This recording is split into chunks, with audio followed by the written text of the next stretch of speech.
ದುರಂತ ಏನಪ್ಪ ಅಂತ ಹೇಳಿದ್ರೆ ಇವತ್ತು ರಾಜ್ಯ ಭೀಕರ ಬರಗಾಲವನ್ನು ಎದು ನೋಡ್ತಕ್ಕಂಥ ಸಂದರ್ಭದಲ್ಲಿ ಇವತ್ತು ಕ್ಯಾಬಿನೆಟ್ ಕೂಡ ಫುಲ್ ಕ್ಯಾಬಿನೆಟ್ ಕೂಡ ಇಲ್ಲ.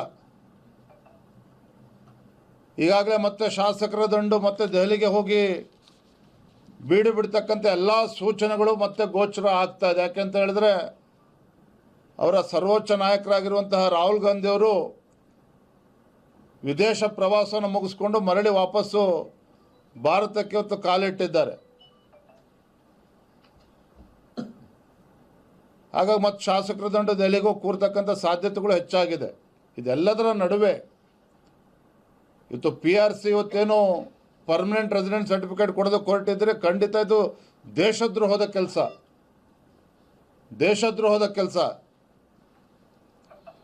ಚುನಾವಣಾ ಆಯೋಗ ಇವತ್ತು ಮತದಾರ ಪಟ್ಟಿ ಪರಿಷ್ಕರಣೆ ಸದುದ್ದೇಶಗಳನ್ನ ಹಿಡ್ಕೊಂಡು ಮಾಡ್ತಾ ಇರುವಂಥದ್ದು, ಅದಕ್ಕೆ ಕಲ್ಲಾಕುವಂಥ ಕೆಲಸನೂ ಮಾಡಬಾರ್ದು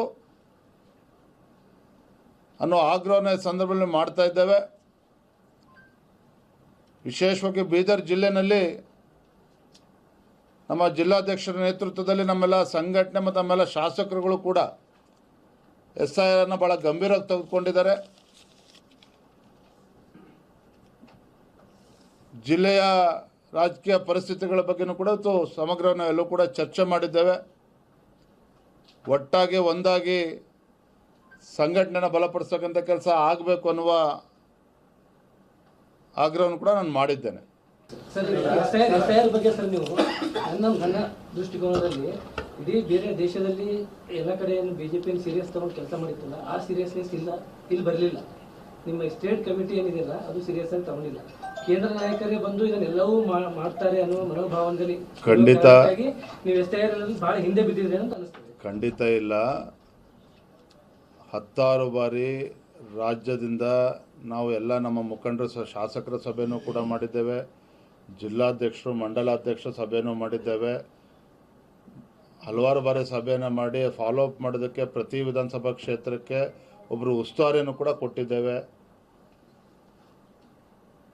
ಎಲ್ಲವೂ ಕೂಡ ಆಗ್ತಾ ಇದೆ. ಖಂಡಿತ ಅದರಲ್ಲಿ ನಾವು ಹಿಂದೆ ಬಿದ್ದಿಲ್ಲ.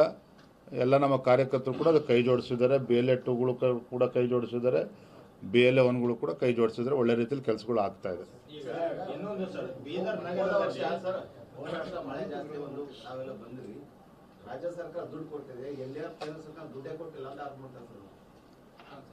ರಾಜ್ಯ ಸರ್ಕಾರದ ದುಡ್ಡು ಬರೀ ಜಿಲ್ಲಾಧಿಕಾರಿಗಳ ಅಕೌಂಟ್ಗೆ ಜಮಾ ಆಯ್ತಾ ವಿನಃ ಅಲ್ಲಿಂದ ರೈತರಿಗೆ ಹೋಗುವಂಥ ಕೆಲಸ ಆಗಲಿಲ್ಲ. ಈಗ ಹಿಂದಿದ್ದಂಥ ಮುಖ್ಯಮಂತ್ರಿಗಳು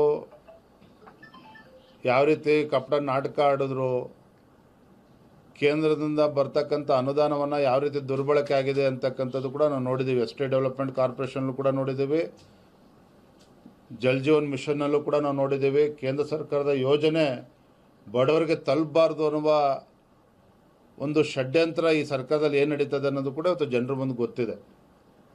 ಹಾಗಾಗಿ ನಾನು ಇವತ್ತು ಆಗ್ರಹವನ್ನು ಪಡಿಸುವಂಥದ್ದು, ಇಂಥ ಸಂದರ್ಭದಲ್ಲಿ ಬರವನ್ನು ಎದುರಿಸ್ತಕ್ಕಂಥ ಪರಿಸ್ಥಿತಿ ಇವತ್ತೇನು ಬಂದಿದೆ, ಮುನ್ಸೂಚನೆಗಳು ಸ್ಪಷ್ಟವಾಗಿ ಗೋಚರ ಆಗ್ತದೆ. ರಾಜ್ಯ ಸರ್ಕಾರ ಪರಿಹಾರ ನೀಡಬೇಕು ಅಂತ ಆಗ್ರಹ ಪಡಿಸ್ತಾ ಇದ್ದೇನೆ.